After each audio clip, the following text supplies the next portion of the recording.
am Christ I am disciple, and blessings to each and every one of you guys this afternoon, as well as praise be to the Most High. The Most High God comes first.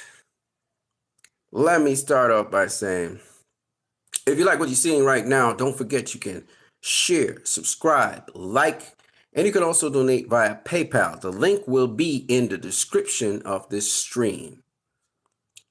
This stream is brought to you by LIVE Products. LIVE Products. This here is our fabric softener. LIVE fabric softener. We also have LIVE products such as dishwashing liquid.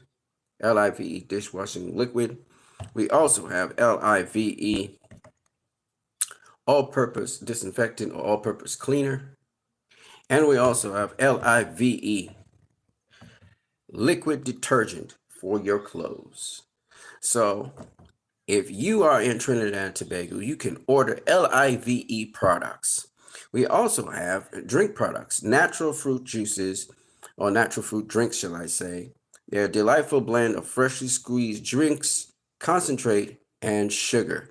The sugar is the least amount of sugar you can get in your body, which is 22 grams. Men have 39 grams per day they're supposed to use of sugar. Women, 25 grams of sugar per day.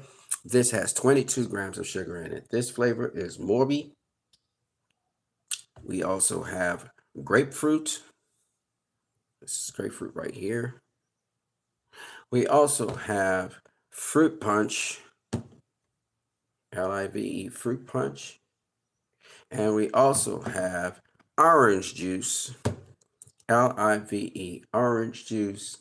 And we also have LIVE sorrel. I have them frozen for now because I'm going out to sell them in a couple minutes time. So the LIVE products and the LIVE product line sponsor this video in addition to your donations from you. I am, of course, Christ I am disciple. You're watching my channel. As you can see from the title, we're looking at Free Palestine. That's the major focus we'll be on in this stream. But we'll also throw in a little Restore the Snyderverse stuff. With Restore the Snyderverse, we're going to be debunking some myths out there. And with Free Palestine, we'll talk about steps moving forward and what we can do to assist in moving forward with the seeing Palestine free.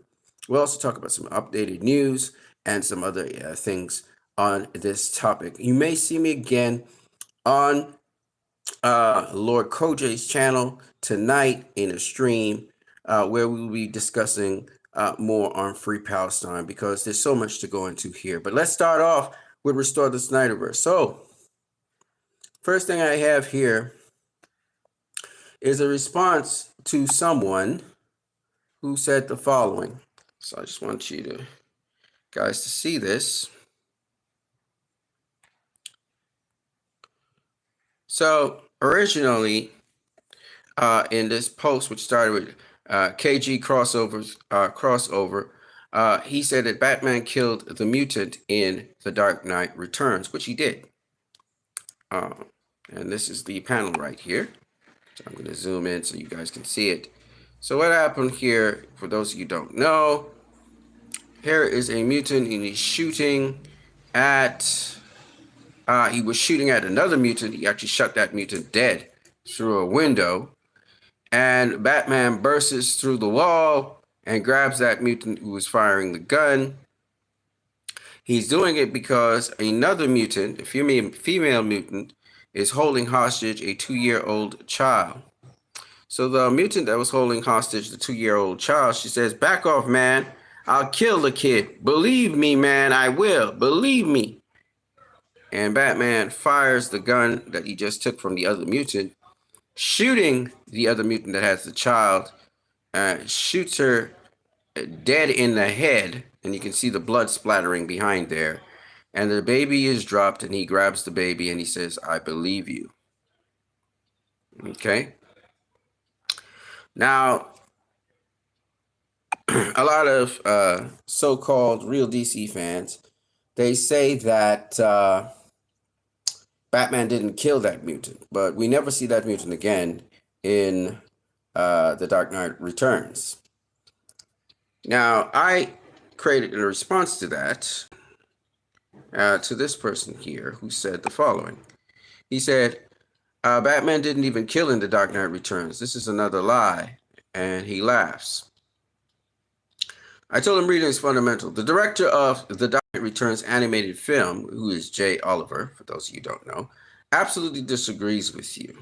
In that comic and in the sequel, he kills the Joker, who turned out to be Dick Grayson, Robin. He also killed, in The Dark Knight Returns, Joker. And I'll just show you guys that right now. So I already showed you this sequence of events here where Batman says, I believe you, to the then deceased mutant, as he's holding the child there. And this is what was announced on television concerning that incident. A ruthless, monstrous vigilante striking at the foundations of our democracy, maliciously opposed to the principles that make ours the most noble nation in the world, and the kindest. So this is one person commenting on that in Channel 7 News. The other person says, frankly, I'm surprised there aren't 100 of him out there. 1,000 people are fed up with terror, with stupid laws and social cowardness. He's the only one taking back what's ours. So there's two different views on the Batman and his behavior to killing the mutant to save the little kidnapped child. Jay Oliver said of this about that situation. He is the actual director of The Dark Knight Returns, which is in 2 parts. And this is what he had to say. My interpretation is that he shot the thug in the head. The thug was female, by the way. I noticed the times Batman loses his shit is when children are involved. He won't break his rule, but if it would mean a child will be killed, then I think he'd make an exception. Remember, his parents died when he was a kid. So Jay Oliver, the director of The Dark Knight Returns, he's saying that Batman did kill the mutant. Now remember, all these so-called real DC fans that seem to know these characters better than the actual authors, the people who actually wrote the damn shit, and also they seem to know it better than even the people who, are lifelong comic book nerds, right? Who consult with the authors. Okay. Zack Snyder consulted with Frank Miller. Frank Miller was working on the project, obviously, as well as, and he got paid for working on the project of BVS, as well as he worked along with Ben Affleck, who was very studious about it. This is not a Zack Snyder who just, pulled this shit out of his ass. This is a guy that had done another Frank Miller film in 300. And Frank Miller said, he paid so much tribute to him in that film. Allow me to just show you where Batman actually killed Joker. Now, this has to do with the speech bubbles. See, the speech bubbles of Batman are gray. The speech bubbles of Joker are always white. And here's the weird thing that happens. So here's Batman narrating the incident here. We'll just blow it up a little bit more here so you can see. And here he says, it happened so slowly. This is Batman talking. This is his thought bubble. It happens in 5 seconds. The blade is sharp. I barely felt it enter my stomach. He's talking, I can't hear him. Something is roaring, I can't hear anything. And his neck will have to do. Snap. He's moving more quickly than I am. Stabbing. Think. Scrack. The roar is fading. I hear voices. This is the commentator. He's saying, share pandemonium here at the county fair, Lola. The Joker has been sighted. 16 Cub Scouts have been found dead. Dozens have been wounded by explosions. And Batman has been seen, and he and the Joker exchanged gunfire in a crowd. Hey, what? Lola, they evacuated the county fair. Voices calling me a killer. I wish I were. They're gone. The witnesses, I mean. So they know he killed Joker. I'm very disappointed with you, my sweet. The moment was perfect and you didn't have the nerve. Paralysis? Really? Just an ounce or two more. of pressure. Do I hear sirens? Yes. Coming close. You won't get far. But then it doesn't matter. If you do, they'll kill you for this. And they'll never know that you didn't have the nerve. I'll see you in hell. With the devil's strength, he twists. Crack! And twists. What's left of his spine goes.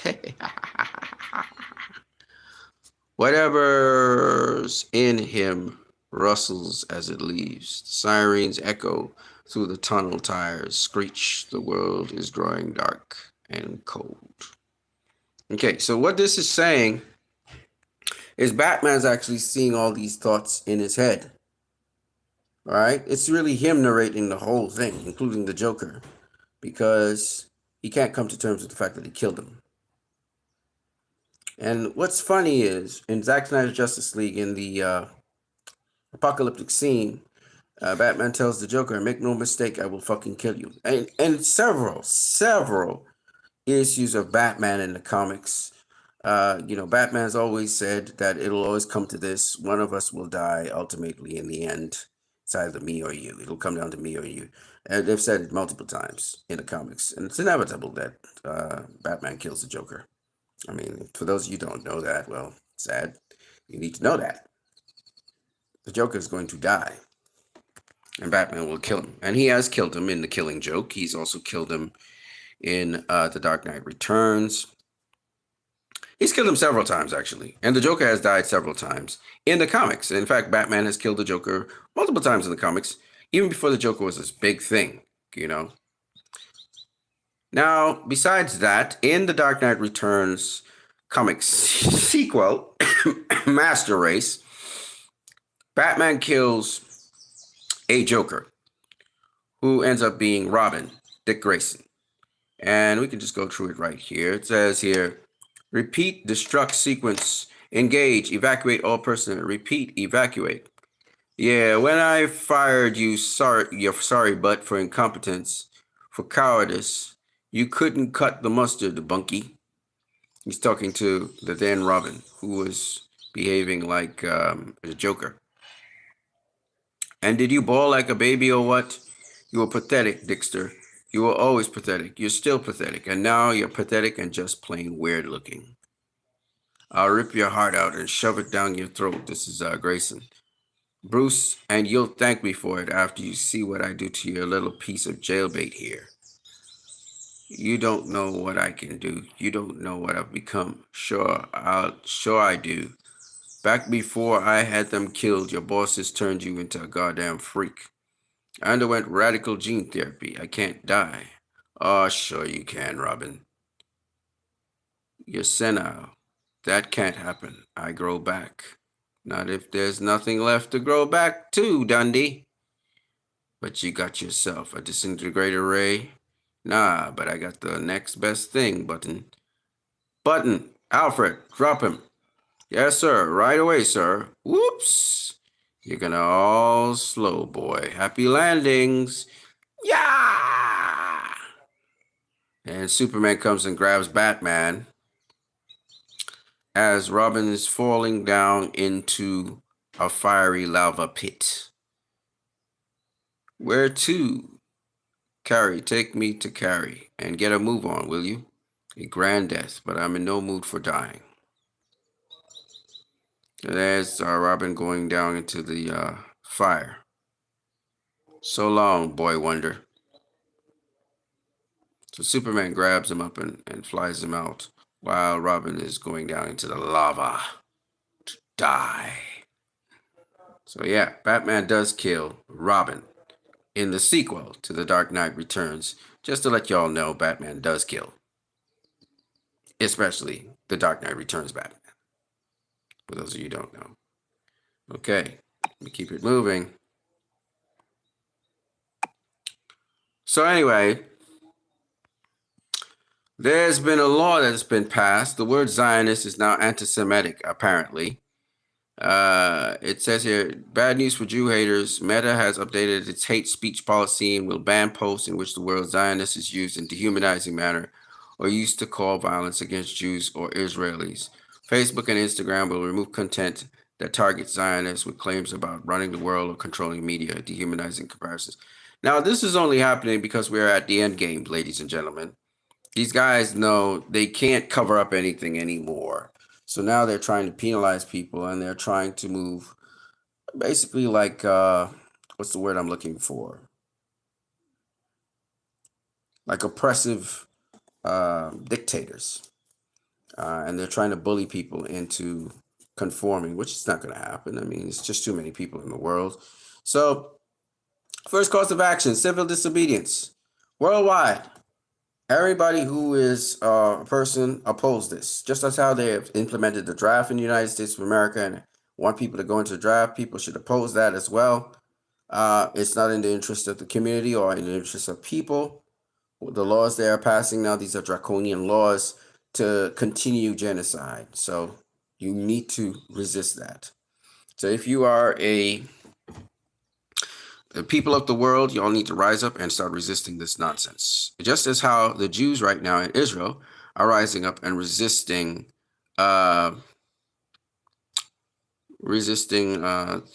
law passed by British Israel. Medical magazine that estimated the deaths as a result of the war in Gaza to be 186,000.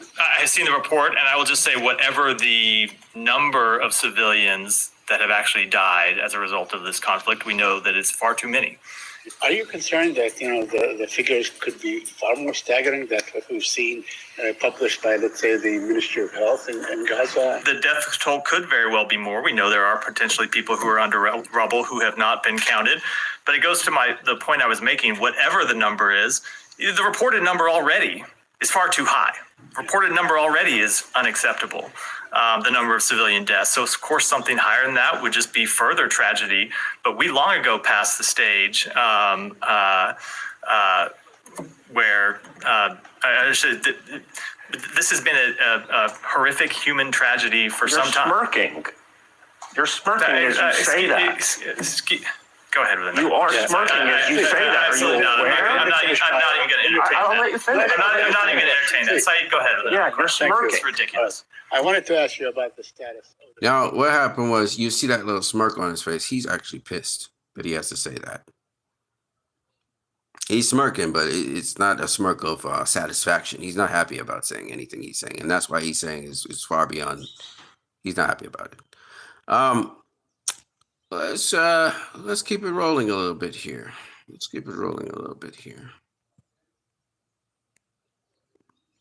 I'm gonna mix this up a little bit.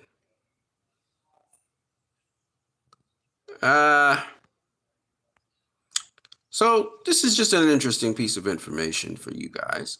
Did you guys know that the real name of Mr. Benjamin so-called Netanyahu is actually Mr. Benjamin Milikowski. He's from Poland. He changed his name so you wouldn't realize he's a settler.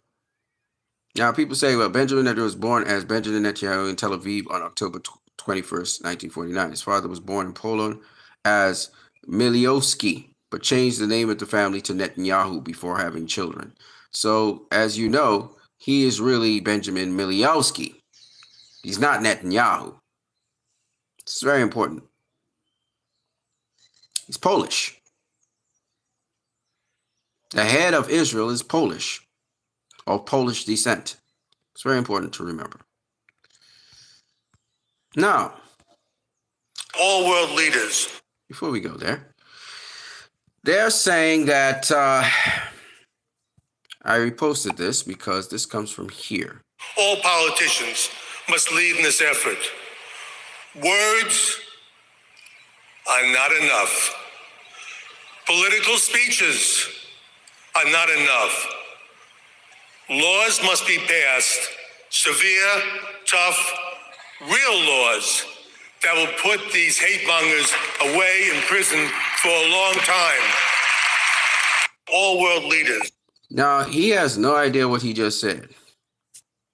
He's saying any anti-Semitic statements, anybody who makes an anti-Semitic statement should be put in jail. So that's ridiculous. But what Yasmin 220 is saying, that the adjective Semitic is relating or denoting a family of languages that includes Hebrew, Arabic, and Aramaic, and certain ancient languages such as Phoenician and Akkadian constituted a main subgroup of the Afro-Asiatic family.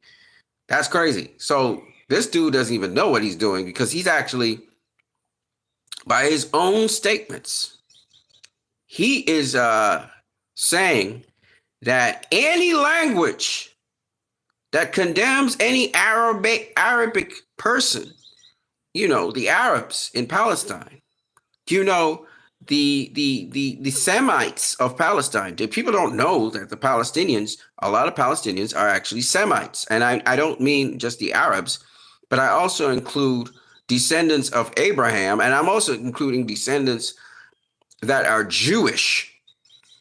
We have Jews in Palestine who are turned Muslims and they turned Christian, but they're Jews. They're actually from the lineage of Abraham. They are literally from the lineage of Isaac.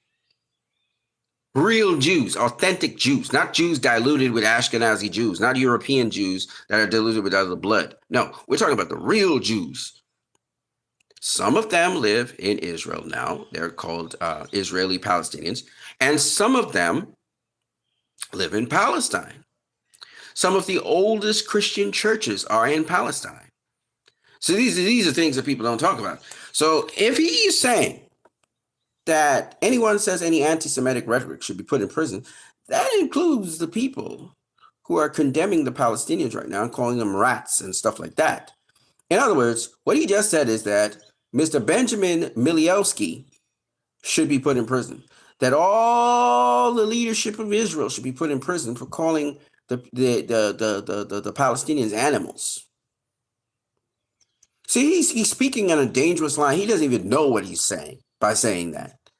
He's indicting himself, and he's indicting a lot of people who have been saying a lot of genocidal rhetoric, and they have also been very reckless in their behavior, both online and offline, in trying to bully people. And just because you may have been some of the people who were able to formulate the internet and have certain programs and certain technologies come forward in the world, doesn't mean that because of that, you get to exploit other people. There are rules in this world. The golden rule is a rule in this world. There are laws in this world.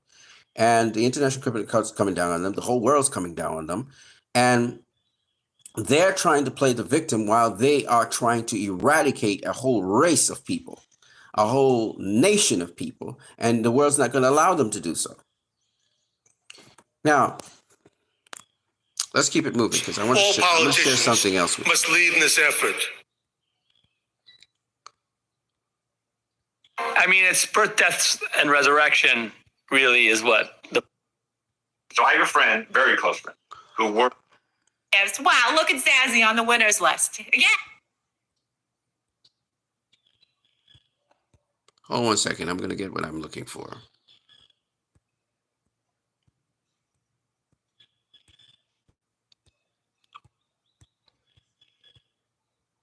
That's why Zionism is opposed to Judaism. And never mind the fact that the Zionists violate the Jewish religion in all sorts of ways. The very definition of a Jew, according to Zionists, is different than the definition of a Jew according to Judaism. All Zionisms, instead of talking about the definition of Zionism, it's better to realize that every Zionism presupposes two things. Thing number one, the Jews are a nationality, not just a religion. Thing number two, Israel is the state of that nationality. What Japan is to the Japanese and France is to the French, Israel is to the Jews. And therefore, by the way, that's why Netanyahu and all of these guys say anti-Zionism has to be anti-Semitism. This is coming from Benjamin Netanyahu. You cannot say I'm against the existence of the United States of America, but I want an American identity. You can't say I'm against the existence of France and say I want a French identity. So too, you can't say I'm against the existence of Israel and want a Jewish identity. Without Israel, it's like French without France. It's like the Japanese without Japan. Now, the whole thing is baloney. Because because the Jews existed way before Israel did. We exist now independent of Israel.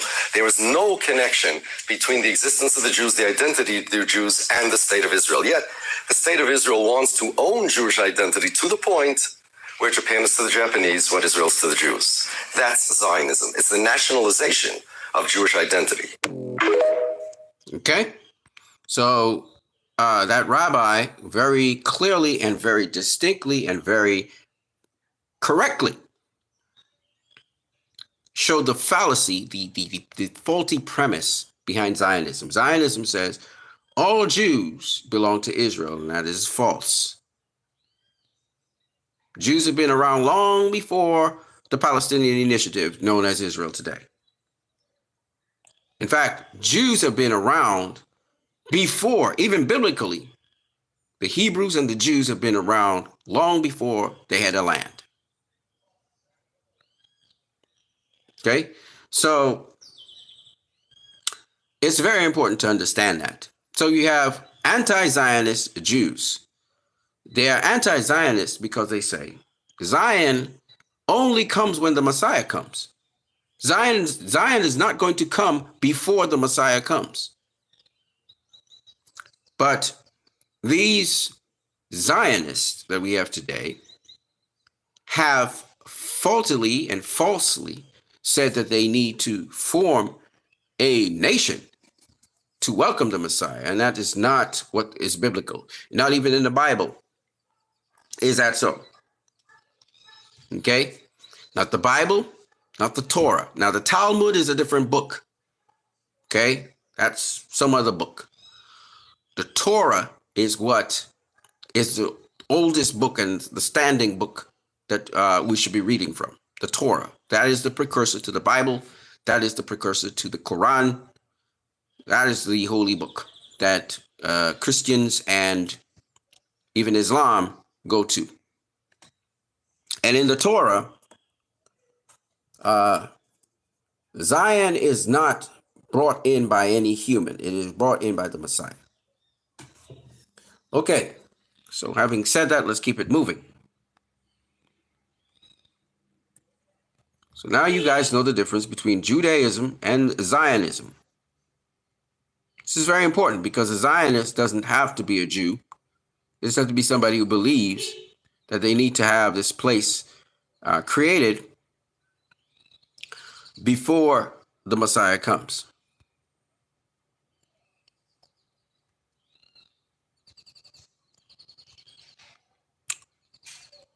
Now, the figures that they have for the dead, you saw the interview with the state official. We realize that there are at least more than 180,000 people who are dead, believed dead in Gaza, under the rubble and etc. The numbers can be higher. And according to the representative, it's unacceptable, that number. Now, therefore, you're talking about almost 10% of the Palestinian population has been eradicated by Israel so far.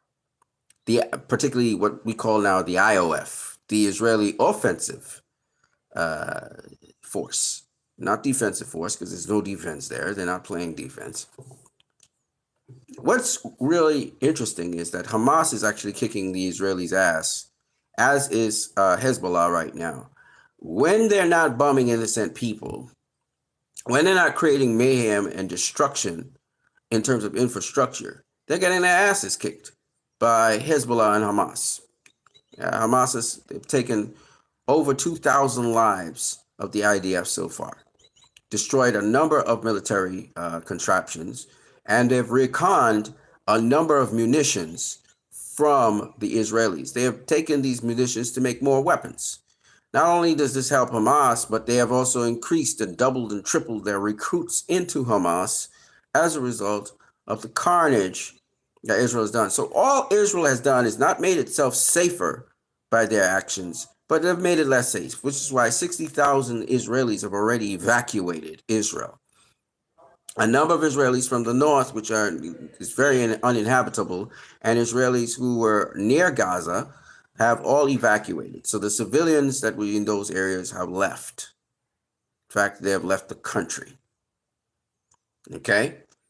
So Mr. Mr. Milikowski, he has done an excellent job of repelling Jews from coming to Israel. And a lot of Jews don't want to go there anymore. They don't want to live there. They don't want to stay there anymore. Okay? And some of them will go to Iran. And people talk about the Iran government is so corrupt and blah, blah, blah, blah, blah. But the Jews are going to Iran. Why are Jews living in Iran? You have 6% Jews in Iran. Why is that?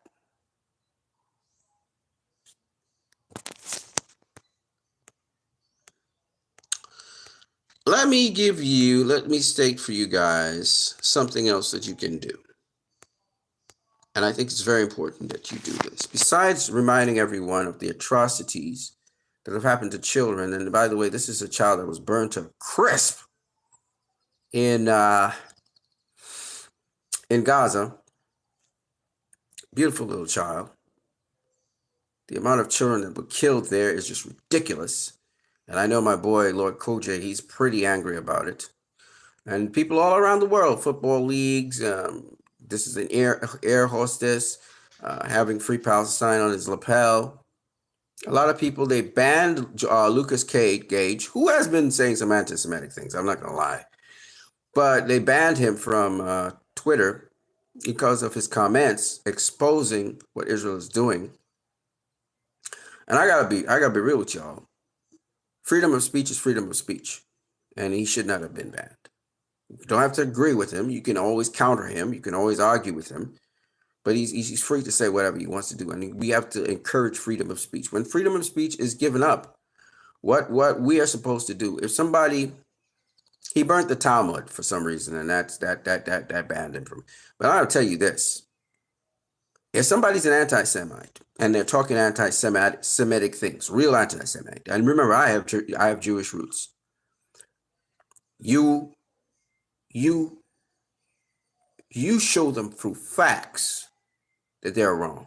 Because if you hold the truth, your truth will stand up against them. And they'll run away with their tail between the legs. It's that simple. A spokesperson for Israeli army in an interview with ABC says Hamas will remain 5 years from now and in the future as well. Yeah, they can't get rid of Hamas. Hamas has just gotten stronger. You have just helped Hamas by dropping bombs and all of these things. They're going to go do their recon, get all the weapons that they can get from you. They're going to use those weapons to build much more elaborate weapons, just like Hezbollah did. And they'll come for you. Israel has just set the groundwork for its destruction, like I said before. Hamas is going to come from the south. The Houthis are going to come from the south. Hezbollah is going to come from the north. And they're going to take Israel. They're going to take it. Okay? No nuclear weapon, none of that stuff is going to help Israel. They're going to take them. They're going to take them down. So fighting these people is just, violence has never won any war. Yeah, I was looking at 60 Minutes. And the way how actually they won the war against Hitler was through these group of Jewish people in a specialized squad who they did not use violence. They used tact. They empathized with the soldiers. They also used what we call, they used perspective. They lined up with their perspective on how they saw things, and they were able to convince them that the war didn't make any sense as human beings one to another, and got a lot of information out of them, which is what helped them win the war. When you are antagonistic towards people, when you are trying to bully people into doing things, you're going to get resistance. Whereas if you use the more persuasive way and you be able to see things from their point of view, you may win them over and find yourself living in peace among them because you've treated them as human beings. You've been able to see their side of the picture, and you're able to also predict what they would do next. So thereby not having to use an ounce of violence. I would have thought Israel, being this supposed representative of the West, would have known these things. But instead, they've been protected by the Western powers. done whatever they wanted to do for 75 years, and now they're going to be held accountable by the world because nobody's going to let it go. And it doesn't matter what laws these people decide to put. I call these straw man laws. These are straw man laws because nobody's going to follow them. Nobody needs to respect them. Nobody needs to follow these laws. I don't care where they are, online or offline, they're straw man laws. It's just like calling somebody anti-Semitic. There'll be no force and power behind it if most people just ignore it and just keep on going. Some of this stuff is bullshit. And these people need to know they're desperate and it's the end game, and they know Israel's going to get, it's going to be deconstructed. And whatever comes in replacement of it is going to be better. The world's going to be much better off for it. Okay? So it's the end game, and they know it's the end game. And it's a matter of time, and it doesn't matter who comes to power, because guess what? We, the people, we determine what happens. Not public, not big interest, not nothing. And I would tell, what's his name? The guy who got removed from his seat in Congress, I would tell him to continue to fight. Don't stop. Don't stop. Keep with the grassroots and keep on fighting, because they need to know you can't silence me. You can't shut me up. I will not shut up. I will not be silenced on this issue. And they pretty much know that. They're trying to use their power and leverage their power to try and keep it. It's not going to happen. So in France, they've been talking about free Palestine. In Spain, they've been talking about free Palestine. They don't even care what their leaders think anymore. And you can see the masses of people coming out and protesting this. And they're saying they're trying to erase Palestine. But guess what? Can't. Palestine represents the world. And I got something really great to share with you guys that I want to share. Just going to share this with you guys. This is very important, and I think it's very powerful. And I have a bunch of other things to share with you guys, but this one I really need to do here, because I think this is really good. I got so much things to expose, but here we go. Verse has now been turned upside down. The moral universe has now been turned upside down. Those of us who oppose genocide are accused of advocating it. Those who carry out genocide are said to have the right to defend themselves. Vetoing ceasefires and providing 2,000-pound bombs to Israel is the road to peace. Refusing to negotiate will free the hostages. Carrying out genocide in Gaza is a way to de-radicalize Palestinians. None of this makes sense. If the genocide in Gaza is not halted, it will presage a new world order. It will be a world where nations with vast bureaucratic structures and technologically advanced military systems carry out in public view massive killing projects. The industrialized nations, fearful of global chaos, are sending an ominous message to the global south and anyone who might think of revolt. We will kill you without restraint, and no one will stop us. One day, you will all be Palestinians. The moral universe has now been turned upside down. Those of us who oppose genocide. This is a great piece, because this threat is a global threat. It is a message to the world that you must be silent and we will kill you. We do not care about you. I remember Michael Jackson singing that song, "They Don't Care About Us." And this is really what's happening. And the Bible says for any Christian or anybody who follows the Torah, any Jewish person, it says, "What you do unto the least of these, my brothers and sisters, you do to me." And the Palestinians are the least of these. It's said in volumes, a society is determined by how they treat the weak, the feeble, the defenseless.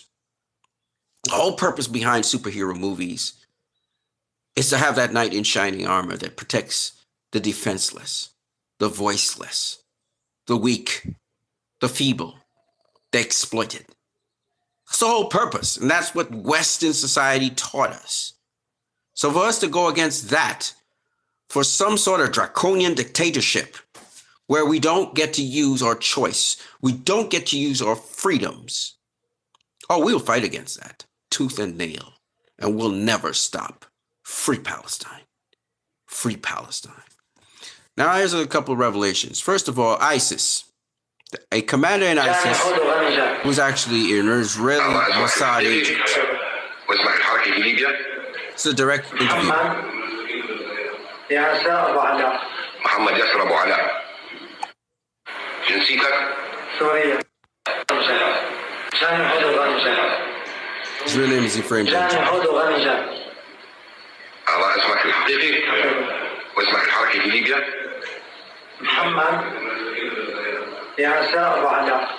محمد ياسر أبو علاء. جنسيتك؟ سوريا. ديانتك؟ يهودية. عملك؟ ملازم أول موسى. عملك؟ ملازم أول موسى. أمتى جندت في الموساد؟ سنة 2002 أنتوا. أمتى دخلت إلى ليبيا؟ في عام 2012. الغرض؟ Alright. So for those of you who don't know, ISIS was actually الله اسمك الحقيقي. the arm of the Mossad. It's like with the CIA. But see, a lot of you guys don't know the deep state secrets. A lot of y'all talk about COVID and resisting COVID. It was a gamble because Fuck it, man. Fuck out the way. Okay. So a lot of them talk about, COVID and all these things, not knowing that some of this stuff was started in Israel. Okay. You have Mossad, you have the CIA. They work for private companies, work for private interests, as Mr. Wesley said with me. But what he doesn't understand is that these private interests or these private companies are actually under the Rothschilds and the Rockefellers. These are the guys that run the world. All right, let me get to a couple other things for you guys here that we need to go into. Here, you need to guys know that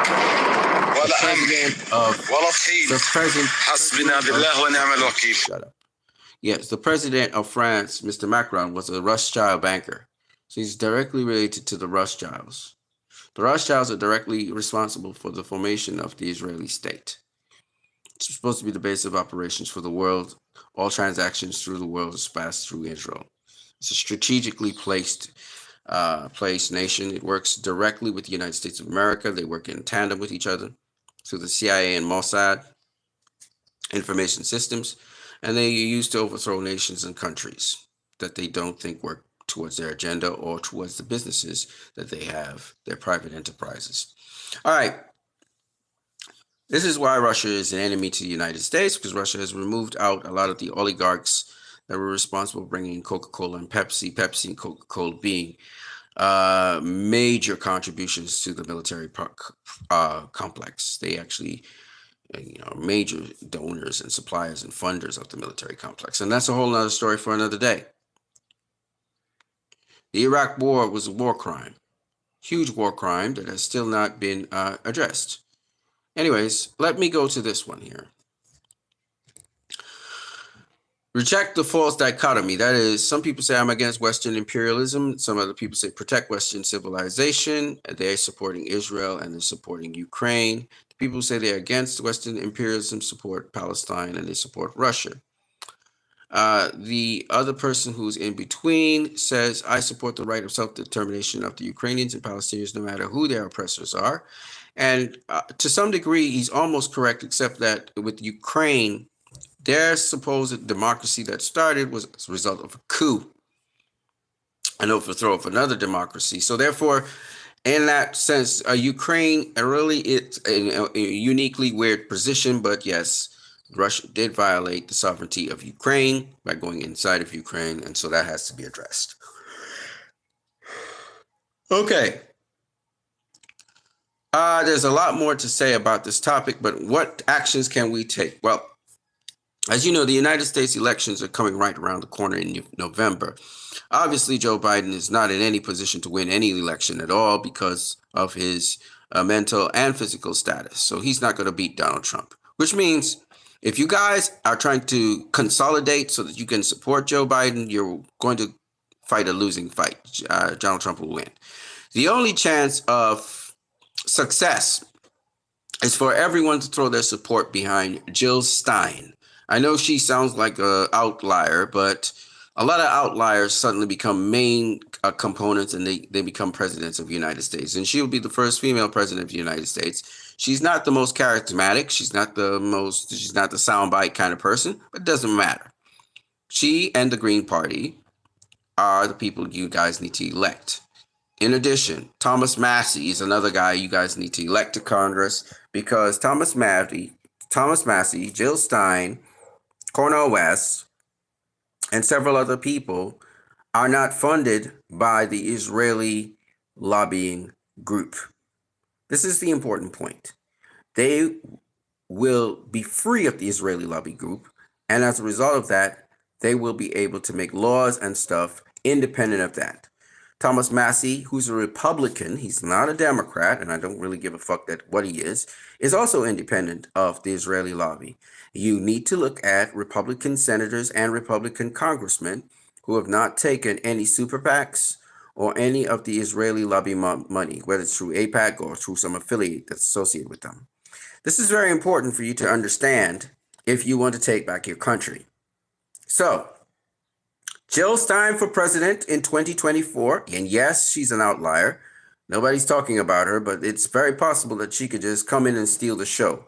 The whole point behind it is, though, for her to do so, you guys have to stand behind her, and you have to let people know who she is from the grassroots level all the way up. And who knows? She could it's a long shot, but she could win the elections. No other way is Donald Trump not going to win these elections. He's going to win. The only person that's stopping him is Jill Stein. And the argument will be that she is not taking Israeli money.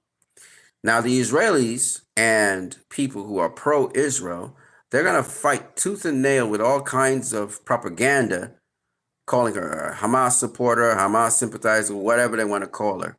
But it's very possible she could win. What happened in France can be replicated here in the United States of America, where they thought that the right wing lady was going to win, and she lost. And it's very possible that Jill Stein could just suddenly come out of nowhere, because guess what? She is the only politician out of all the politicians we know that hasn't been tried yet. So if Joe Biden has been tried and he's turned out to be rotten to the core, and Donald Trump has been tried and he's turned out to be rotten to the core, then why not try somebody else? America, you're called the experiment. Well, time to experiment. Try somebody who's not George Bush. I'm sorry, he's not Donald Trump and not Joe Biden. Try Jill Stein. Maybe she's not in the swamp. We'll see. But to go back to the same people who got you in these bad positions is a dumb choice. Jill Stein for president. That's who I recommend. She's not flashy, but she has substance to her. Yes, she supports gays. I'm not a supporter of gays, so that's kind of sad. But having said that, she has a lot of good green policy. She has a lot of good, she cares about humanity. She cares about human beings. Out of all of them, she's probably the best. Robert Kennedy, he's a piece of shit. So I would not recommend him. And he also is pro-Israel. So no, she's the only one. So you guys need to throw your support behind her. Forget Joe Biden. He's going to lose. He's going to lose this election. He's a walking dead man. He has nothing. His brain can't work. I don't even know why we elected him the first time. Now I think about it. But it is what it is. He's not going to go back. He's a one-term president. He's not coming back. So Jill Stein for president. And if she doesn't do the job, then we'll have to elect somebody else. But Donald Trump is just not fit for presidency either. And if he goes back, you can call your democracy dead. You're not going to have a democracy. So that's all I got to say for you guys. I could say a whole lot more, but I'm not going to. I'll save that for some other time. Those are the plans of action you guys need to have. Jill Stein for president. Resist, resist, resist. No matter what draconian laws they bring into play and they say it's legal, you have to do what is called civil disobedience until they go back to the humane thing that allows humanity to be at the foreground. There's also the International Criminal Court. There's also the International Court of Justice. Once these international courts are there, that's where your backing comes from. It's sad that supposedly first world nations are behaving like banana republics, but that's what we're getting. And apparently it's a whole set of males who are leading the charge into this idiocracy. But while I'm embarrassed with my sex and gender, I hope that the women do better. Jill Stein's a woman. I hope you do better, Jill Stein. We're backing you 100%, and I will be pushing your campaign. The world needs you. So hopefully she can meet the challenge and not break under the load. You guys are going to have to protect her because they'll look to assassinate her at every chance they get. Having said that, that's what I got for you guys when it comes to Free Palestine. I hope you guys enjoyed this video. Like, share, subscribe. You can donate via PayPal. And for those of you in Trinidad and Tobago, I got these drinks. They're called LIV drinks. You can say live now or you can say live now. I'll catch you guys later. Peace.